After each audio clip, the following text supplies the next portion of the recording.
বন্ধুরা, এই অম্বুবাচী চলাকালীন সময়ের মধ্যে আপনি আপনার বাড়ির ছাদে বা উঠানে ফেলে রাখুন সামান্য এই একটি জিনিস, খুলবে ভাগ্য, হবেন ধনশালী। হ্যাঁ বন্ধুরা, আপনার জীবনে কখনো অর্থ কষ্ট আসবে না।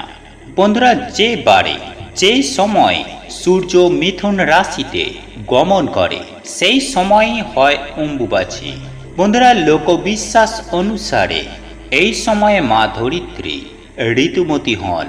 বন্ধুরা, এই অম্বুবাচী শব্দটি এসেছে অমাবতী থেকে, যা দেবী বা মায়েরই এক রূপ। অর্থাৎ এই অম্বুবাচীতেই মানা হয়ে থাকে মাতা ধরিত্রী শস্য শ্যামলাকে নিজের হাতে করে পৃথিবীতে নিয়ে আসে। অর্থাৎ মায়ের সঙ্গে সন্তানের যেমন সুমধুর সম্পর্ক, ঠিক তেমনি শস্য শ্যামলা এবং ফসলের সঙ্গে সঙ্গে বসুন্ধরা বা মাতা ধরিত্রীর ঠিক সেই রকমই পবিত্র একটি সম্পর্ক। আর বন্ধুরা, এই উপলক্ষেই পালিত হয়ে থাকে এই পবিত্র অম্বুবাচী।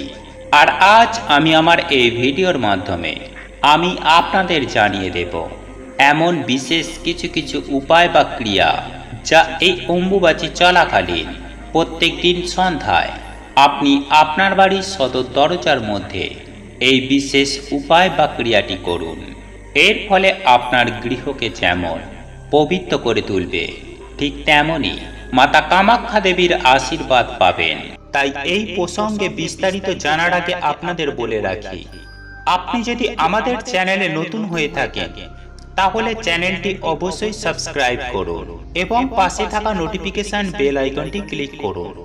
কারণ আমি বিভিন্ন প্রকার তন্ত্রমন্ত্র, বশীকরণ, টোটকা, বাস্তু টিপস, জ্যোতিষশাস্ত্র, পুজো আরাধনা এবং ব্ল্যাক ম্যাজিক করা নিয়ে নিত্য নতুন ভিডিও আপলোড করে থাকি, যা প্রয়োগ করার মাধ্যমে আপনার জীবনে থাকা সকল প্রকার সমস্যার সমাধান করতে পারবেন। চলুন এইবার মূল আলোচনায় প্রবেশ করা যাক। তবে মূল আলোচনায় প্রবেশ করার আগে আপনারা যদি মা কামাখ্যা দেবীর আশীর্বাদ কৃপায় নিজেদের জীবনকে ধন্য করতে চান, যদি জীবনে মা কামাখ্যা দেবীর আশীর্বাদে জীবনে সুখ শান্তি সমৃদ্ধিকে দেখতে চান ও আনন্দময় জীবন যাপন করতে চান, তাহলে জয় মা কামাখ্যা দেবীর জয় লিখে কমেন্ট অবশ্যই করবেন। বন্ধুরা, আমি সবার প্রথমেই যে উপায় বা ক্রিয়াটির কথা বলবো, সেই উপায় বা ক্রিয়াটি করার জন্য আপনাদেরকে নিতে হবে সামান্য গঙ্গা জল।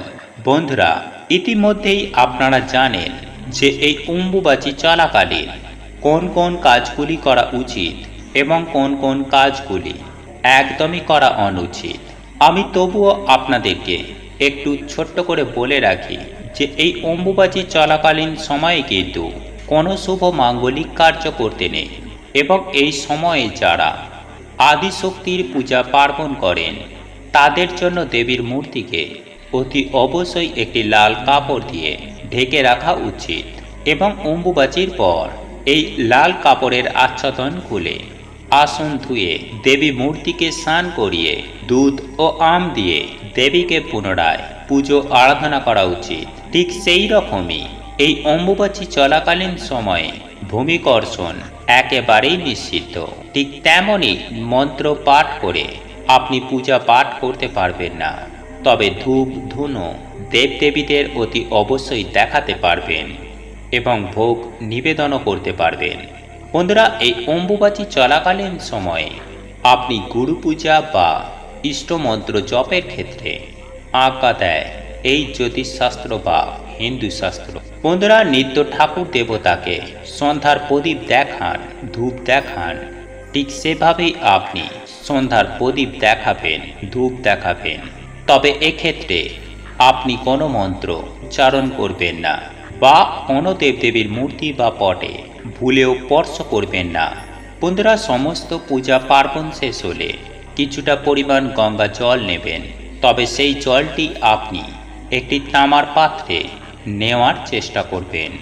এরপরে সেই গঙ্গা জল নিয়ে আপনি আপনার বাড়ির সদর দরজায়, অর্থাৎ আপনার বাড়ির যে মুখ্য দরজা, আপনি সেখানে যান এবং সদর দরজার কাছে গিয়ে সেই জলের মধ্যে আঙুল ডুবিয়ে সেই জলের মধ্যে অঙ্কন করুন একটি স্বস্তিক চিহ্ন। হ্যাঁ বন্ধুরা, আপনারা একেবারে ঠিকই শুনেছেন। বন্ধুরা, এই স্বস্তিক চিহ্ন অঙ্কন করার পর আপনি আপনার বাড়ির সদর দরজার ওপরে সেই ঘটিটি বসিয়ে রাখুন। এখন হয়তো অনেকেই প্রশ্ন করবেন যে ঘটিটি দরজার বাইরে রাখবেন না ভেতরে। আমি আপনাদের এই প্রশ্নের উত্তরে আমি আপনাদের বলি, বন্ধুরা, যদি আপনাদের পক্ষে সম্ভব হয় তাহলে আপনারা আপনার বাড়ির সদর দরজার যে চৌকাঠ আছে সেই চৌকাঠের ওপরে রাখুন, এবং সেটি যদি সম্ভব না হয় তাহলে আপনি আপনার বাড়ির ভেতরের দিকে আপনি ওই ঘটিটি রাখুন, এবং বাড়ি থেকে বেরোনোর সময় আপনার ডান দিকে এই ঘটিটিকে সারা রাত বসিয়ে রাখুন। বন্ধুরা, এরপর আপনাদের যেটি করতে হবে তা হলো পরদিন সকাল সকাল ঘুম থেকে উঠে স্নান পর্ব সেরে নিতে হবে এবং একটি শুদ্ধ বস্ত্র পরিধান করে ওই গঙ্গা জল সামান্য সামান্য পরিমাণে আপনার বাড়ির সদর দরজা থেকে শুরু করে আপনার বাড়ির চতুর্দিকে ছড়িয়ে দেবেন, এবং অবশিষ্ট পড়ে থাকা জল আপনার বাড়ির ছাদে বা আপনার উঠানে অবশিষ্ট পড়ে থাকা জলটিকে রাখুন, এবং অন্য একটি পাত্রে কিছু দানা শস্য রাখুন যাতে পাখিরা সেই জল ও খাবার খেয়ে যেতে পারে। বন্ধুরা, এই অম্বুবাচী চলাকালীন সময়ে অতি অবশ্যই এই নিয়মটি পালন করুন। বন্ধুরা, বাস্তুশাস্ত্র মতে পাখিগুলি তাদের সঙ্গে পজিটিভ এনার্জি নিয়ে আসে, যা অর্থ সম্পর্কিত সমস্ত রকম বাধা এবং জটিলতা সুনিশ্চিতভাবে দূর করে। বন্ধুরা, যদি আপনারা এই অম্বুবাচী চলাকালীন সময়ে এই উপায়গুলি করে ফেলতে পারেন তাহলে আপনি সুনিশ্চিতভাবে দেখবেন যে আপনাদের গৃহ থেকে সমস্ত রকম অর্থজনিত সমস্যা সুনিশ্চিতভাবে দূর হয়ে যাবে। হ্যাঁ বন্ধুরা, একেবারে আপনারা ঠিকই শুনেছেন। বন্ধুরা, এই উপায় বা ক্রিয়াটি আপনারা যদি একবার করতে পারেন তাহলে আপনাদের জীবনের সব সমস্যা বিপদ কেটে যাবে ও পূরণ হবে সকল মনস্কামনা।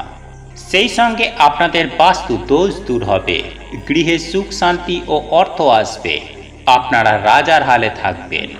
এক কথায় বলতে গেলে আপনারা মাতা কামাখ্যা দেবীর আশীর্বাদে রাতারাতি আপনারা ধনী হয়ে যাবেন। বন্ধুরা, আপনাদের এই ভিডিওটি যদি পছন্দ হয়ে থাকে তাহলে ভিডিওটি লাইক করুন, কমেন্ট করুন এবং বন্ধুদের সাথে শেয়ার অবশ্যই করুন।